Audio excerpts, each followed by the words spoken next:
Sir Rajiv Gandhi గారు,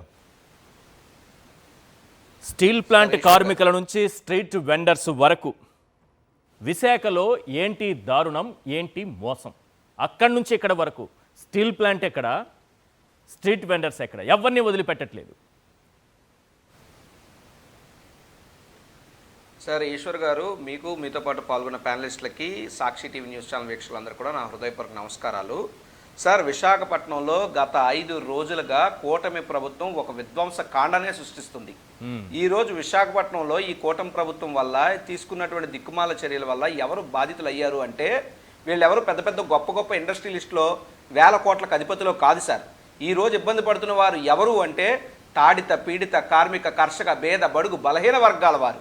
వీళ్ళందరూ కూడా రెక్కాడితే కానీ డొక్కాడినటువంటి వాళ్ళు.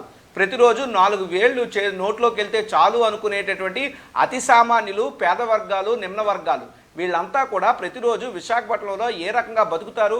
ఫుట్పాత్ల మీద వీధి వ్యాపారాలు చేసుకుంటూ. అంటే ఎండకు ఎండి, వానకు తడిచి, ఫుట్పాత్ల పైననో, పూరుగుడిసెల కిందనో, చలికి వణికి ఇలాంటి ఒక అణగారిన వర్గాల మీద ఈరోజు ఈ యొక్క కూటమి ప్రభుత్వం చేస్తున్నటువంటి పైశాచిక దాడి అని దీన్ని అభివర్ణిస్తాను. నేను అడుగుతున్నాను సార్, ఏమండి స్ట్రీట్ వెండర్స్ పాలసీ ఉంటుంది? జీవీఎంసీ వారు అధికారికంగా నిస్సిగ్గుగా 3000 మందిని మేము తొలగించాం, విసిరి పారేసాం అవతలకి అని చెప్పి అధికారిక ట్విట్టర్లో పెట్టుకున్నారంటే వీళ్ళ ఎంత కండ కావరంతో జీవీఎంసీ అధికారులు ఉన్నారు.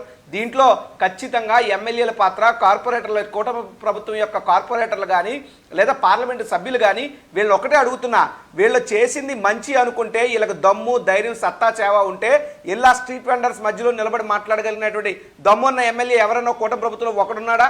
ఒకడు ఉండగలరా? ఎందుకు? ఈ యొక్క వీధి వ్యాపారులందరికీ కూడా ట్రేడ్ లైసెన్స్లు ఇచ్చింది జీవీఎంసీ. వాళ్ళ వీధి వ్యాపారాలు చేసుకునే విధంగా ప్రోత్సహించింది జీవీఎంసీ. వాళ్ళందరికీ విద్యుత్ మీటర్లు ఇచ్చింది కరెంటు డిపార్ట్మెంటు. మీరందరూ కూడా కొన్ని ఏళ్ళగా 40 ఏళ్ళు, 30 ఏళ్ళు, 50 ఏళ్ళ నుంచి విశాఖపట్నం వీధుల్లో బతుకుతుంటే వాళ్ళేం మీకు అడ్డొచ్చారు?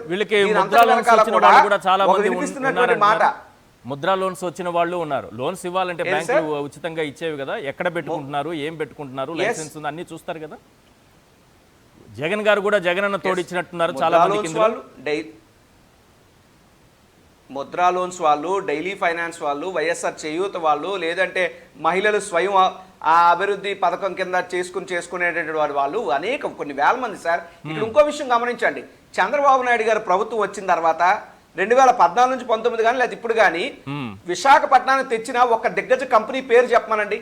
ఇప్పుడు చెప్పమంటేనేమో 15 నెలలే కదా కాలం అయ్యింది, మేమేం చేయలేదు అంటారు. పోనీ 14 నుంచి 19 కాలంలో నా ఓపెన్ ఛాలెంజ్ 5 ఏళ్ళు అప్పుడు కూడా పరిపాలించారు కదా. విశాఖపట్నానికి ఈ దిగ్గజ కంపెనీని తెచ్చాం అని చెప్పగల దమ్మున నాయకుడు ఎవరైనా తెలుగుదేశం పార్టీలో ఉన్నారో? Open challenge. ఈ రోజు విశాఖపట్నం ప్రజలు ఏమడిగారు? మిమ్మల్ని ఏమైనా డబ్బులు ఇమ్మన్నారా? మిమ్మల్ని ఉపాధి అవకాశాలు ఇమ్మన్నారా? మిమ్మల్ని ఏమైనా చెప్పమన్నారా? వాళ్ళందరికీ తెలుసు, ఎన్నికలకు ముందు 20 లక్షల మందికి ప్రైవేట్ రంగంలో ఉద్యోగ కల్పన, ఉపాధి కల్పన చేస్తాననేటువంటి చంద్రబాబు నాయుడు అవన్నీ ఉత్తుత్తి మాటలు ఏం చేయడని మా ప్రజలకు తెలుసు. అయినా సరే మోసపోయారు. వాళ్ళు మిమ్మల్ని ఏం అడగలేదు. ఈ రోజు వాళ్ళ సొంత కాళ్ళ మీద వాళ్ళు నిలబడితే, వాళ్ళ స్వయం ఉపాధిలో వాళ్ళు చూసుకుంటుంటే వాళ్ళ పొట్టలు కొట్టాల్సిన అవసరం ఏమొచ్చింది సార్? మీకు ఒక దయనీయమైనటువంటి పరిస్థితి చెప్తాను. మా ఇంటి పక్కన ఉన్నటువంటి కేజీహెచ్ ఓపీ గేట్ లైన్ దగ్గర కూడా ఈ యొక్క స్ట్రీట్ వెండర్స్ ఉంటారు.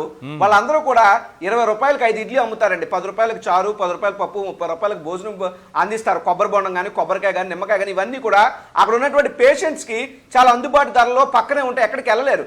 ఈ వీధి వ్యాపారులందరూ కూడా చాలా మందికి ఖాతాలు ఉంటాయి, అరువులు ఇస్తారు. ఇక్కడికి వచ్చే వాళ్ళందరూ కూడా పేద వర్గాల వారు. ఇప్పుడు నువ్వు దుకాణాలు తీయించేశారు కదా, చంద్రబాబు నాయుడు, లోకేష్ లేదా పవన్ కళ్యాణ్ వచ్చి మోర్లో వీళ్ళందరికీ అరువు ఖాతాలు ఇప్పించమని చెప్పండి, ఎవరైనా చేయగలరా? ఇది కంప్లీట్గా పేద వర్గాల మీద జరుగుతున్నటువంటి దాడి. ఇది విశాఖ యొక్క బ్రాండ్ ఇమేజ్ దెబ్బతీస్తున్నటువంటి పరిస్థితి. మీకు విషయాలు చెప్తే నిర్గాంతపోతారు సార్. ఈశ్వర్ గారు, విశాఖపట్నంలో చంద్రబాబు నాయుడు గారు వచ్చి చేసింది ఏమిటి అంటే, వర్షాకు 60 ఎకరాలు ఇచ్చారు. తర్వాత లూలు గ్రూప్కు 14 ఎకరాలు ఇచ్చారు. డీబీజీ గ్రూప్కి 20 ఎకరాలు ఇచ్చారు. సత్వ డెవలపర్స్ అనే వాళ్ళకి 20 ఎకరాలు ఇచ్చారు.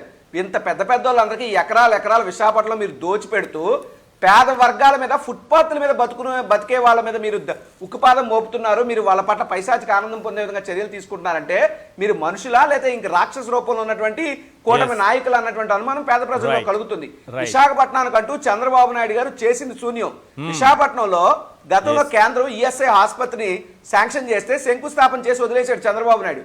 జగన్ గారు వచ్చి దాన్ని తుదిదశ తెస్తే ఆ ఈఎస్ఐ ఆసుపత్రికి అనుబంధంగా ఉండేటటువంటి ఈఎస్ఐ మెడికల్ కాలేజీలు కూడా అమరావతికి తీసుకెళ్లిపోయారు. అంటే విశాఖపట్నంలో సమిట్లు పెట్టుకోవడానికి వైజాగ్ కావాలి, పారిశ్రామికవేత్తలు వస్తే చూపించుకోవడానికి వైజాగ్ కావాలి, వీళ్ళ చక్కర్లు కొట్టడానికి వైజాగ్ కావాలి, వైజాగ్ భూములు దోచుకోవడానికి వైజాగ్ కావాలి. కానీ వైజాగ్లో పేద ప్రజలు బతకూడదా సార్? ఇది ఏం అన్యాయం అంటారు? విశాఖపట్నం మీద ఇంత కక్ష సాధింపు ఎందుకు చేస్తున్నారు? మీకు విశాఖపట్నం మీద గడిచినటువంటి నెల రోజుల్లో దాదాపు చంద్రబాబు నాయుడు గారు 10 సార్లు వచ్చారు విశాఖపట్నానికి. ఎందుకు వస్తున్నారు విశాఖపట్నానికి? విశాఖపట్నానికి ఆ దమ్ము ఉన్నటువంటి నగరం ఇది. చంద్రబాబు నాయుడు గారు వస్తే నోటల్లో దిగుతారు, పవన్ కళ్యాణ్ వస్తే రాడిసన్లో దిగుతాడు, లోకేష్ బాబు వస్తే రాడిసన్లో దిగుతారు. మీకు జలసాలు చేసుకోవడానికి విశాఖపట్నం కావాలి, పెట్టుబడులకు చూపించుకోవడానికి విశాఖపట్నం కావాలి, పెట్టుబడులు ఏమన్నా వస్తే మాత్రం అమరావతి పట్టుకుపోయి భూములు దారాదత్తం చేయాలంటే మళ్ళీ విశాఖపట్నం కావాలి. ఈ రకంగా విశాఖపట్నాన్ని ఈ యొక్క కూటమి ప్రభుత్వం సర్వనాశనం చేస్తుంది. మీరు ఒక నిమిషం కనుక నాకు అవకాశం ఇస్తే జగన్మోహన్ రెడ్డి గారు విశాఖపట్నానికి ఏం చేశారు, ఉత్తరాంధ్రకి ఏం చేశారు కూడా చెప్పాలి సార్. ప్రజలకు తెలియాల్సినటువంటి అవసరం ఉంది. అది కూడా చెప్పాలి.